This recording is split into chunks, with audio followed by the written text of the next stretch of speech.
What is up guys, Dan at the side. In this video I'm going to show you how to find corrupted files in Windows 11.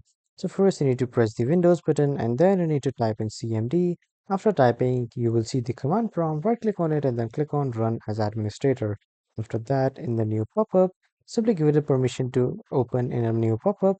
From here you just need to type a command sfc space slash scan now. After that hit enter and then this will start scanning all the files in your PC, and then this will detect the corrupted files in your PC.